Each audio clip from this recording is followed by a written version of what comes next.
So in order to think about this, we're going to take a look at Jonathan and David's friendship and find out how their Christian friendship looked, and maybe we can learn from that. So I'm going to read for you, and this is the longest section. It's a little bit long. There's a lot of details that really aren't part of our conversation, but I want to give you the whole picture here. 1 Samuel chapter 13. Now a detachment of Philistines had gone out to the pass at Michmash. One day Jonathan, son of King Saul, said to his young armor-bearer, "Come, let's go over to the Philistine outpost on the other side." But he did not tell his father. Saul was staying on the outskirts of Gibeah under a pomegranate tree in Migron, and with him were about 600 men, among whom was Ahijah, who was wearing an ephod, that's a priestly garment. He was a son of Ichabod's brother Ahitub, son of Phinehas, the son of Eli, the Lord's priest in Shiloh. No one was aware that Jonathan had left.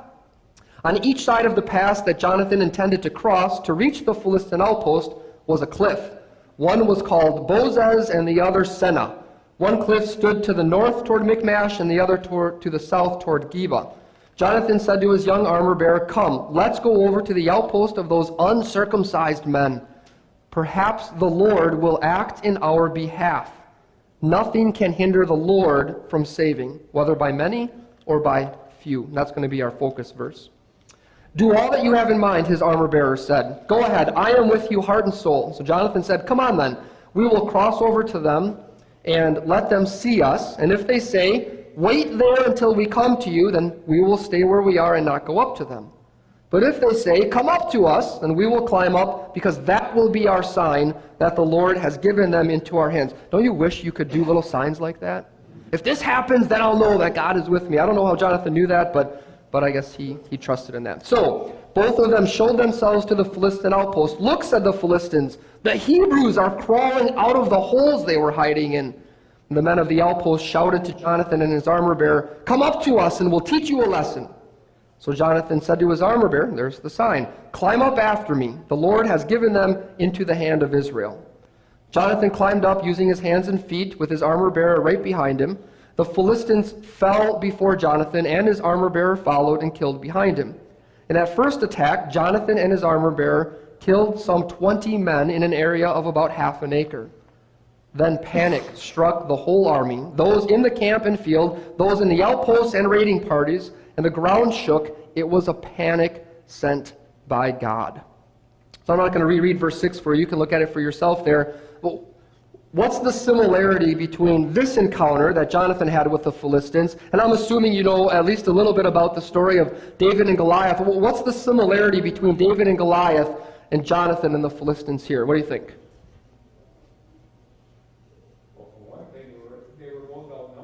Okay, outnumbered, one-on-one, David against Goliath, but in size, right? Little boy versus big giant. And what else? They both put their trust in God. Right? Do you remember the story of David and Goliath and how he put his trust in God just as Jonathan did? David's father, Jesse, had sent David to the front lines to bring some food to his brothers, see how they were doing, and the brothers dismissed him. What's that little runt doing here? He doesn't belong here. But while he's there, David hears this Philistine mocking his God. Right? Goliath had come out making fun of the God of the Israelites, thinking that he was even stronger than their God because he's a giant with his sword and spear. And he said, "You send someone out to fight me. Right? And if he wins, we will serve you, but if I win, you will serve us." And David came in and basically said, "Who does this guy think he is?" Well, where's King Saul? Where are David's brothers? Where are the rest of the army warriors?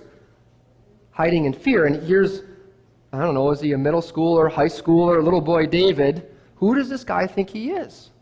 And what did he say? What gave David confidence? "I am such a good sling shooter that I can beat that, Jonathan." No. The Lord gives the victory.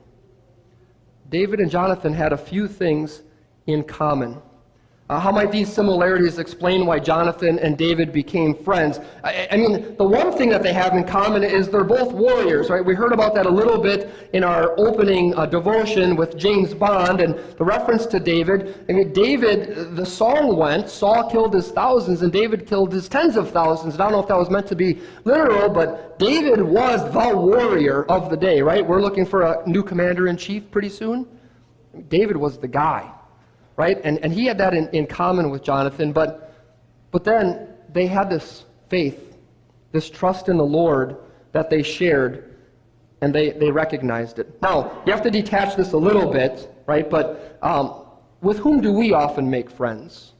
How do we often end up getting connected to the guys that we're connected with?